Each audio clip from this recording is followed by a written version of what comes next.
बहुत अच्छी बात बताई भाई जी आपने कि भगवान हमारा पिता है, वो हमारे बाबा हैं।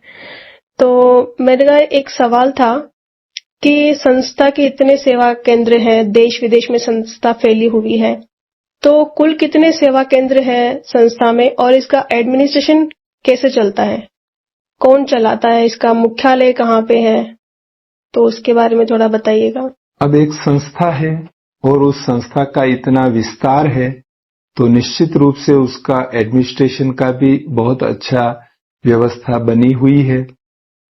इसका प्रजापिता ब्रह्मा कुमारी ईश्वरीय विश्वविद्यालय का अंतर्राष्ट्रीय मुख्यालय राजस्थान स्टेट में सिरोही जिले में माउंट आबू, जो एक सुप्रसिद्ध हिल स्टेशन है पश्चिम भारत का, वहां पर स्थित है।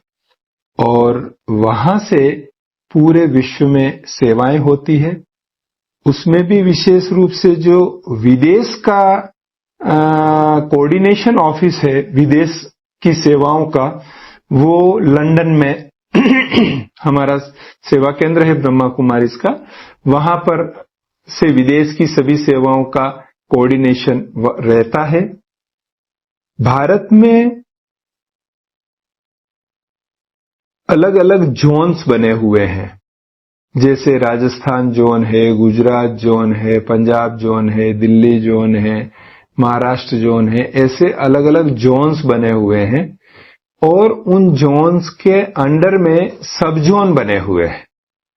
जैसे गुजरात है तो वहां 12-13 सब जोन बने हुए हैं।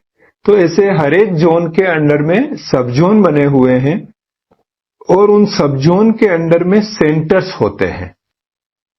जो मैंने बताया कि पूरे भारत में सेंटर्स और सब सेंटर्स, उन सेंटर्स के अंडर में सब सेंटर्स होते हैं जिनका भी वो भी रजिस्टर्ड होते हैं।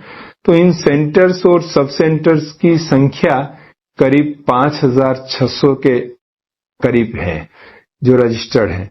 और फिर उन सेंटर और सब सेंटर के अंडर में पाठशाला और क्लासेस होती हैं, जो टेम्परेरी किसी स्थान पर व्यक्ति इकट्ठा होके 1 घंटे के लिए दिन में सत्संग करते हैं। वो किसी का घर भी हो सकता है, मंदिर भी हो सकता है, कोई सार्वजनिक स्थान भी हो सकता है, कहीं पर बना हुआ कोई हॉल होता है तो वो भी हो सकता है।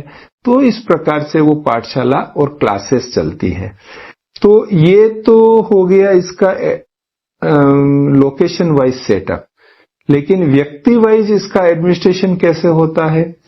तो इस संस्था में एक बहुत ही वंडरफुल चीज जो आपको जानने को मिलेगी कि यहां की जो एडमिनिस्ट्रेटिव हेड है, मुख्य प्रशासिका, वो इस संस्था के संविधान, जिसको डिवाइन कॉन्स्टिट्यूशन कहते हैं, उसमें बाबा ने पहले से निश्चित किया है कि केवल मातृशक्ति यानी महिला वही इस संस्था की administrative head, additional administrative head और जॉइंट एडमिनिस्ट्रेटिव हेड बन सकती है।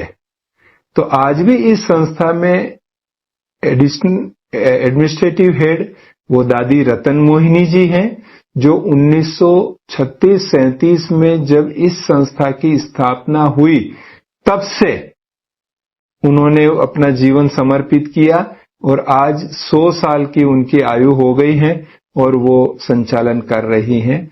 फिर हमारी एडिशनल एडमिनिस्ट्रेटिव हेड्स हैं, फिर हमारे जॉइंट एडमिनिस्ट्रेटिव हेड्स हैं और उसके बाद secretary general, additional secretary general और सेक्रेटरीज जो नॉर्मली भाई होते हैं और जो प्रैक्टिकल फील्ड में सेवाएं होती हैं, कानूनी सेवाएं होती है, कानूनी कारोबार होता है, इस प्रकार का सारा, तो ये सब भाई मिलके सब सहयोग करते हैं।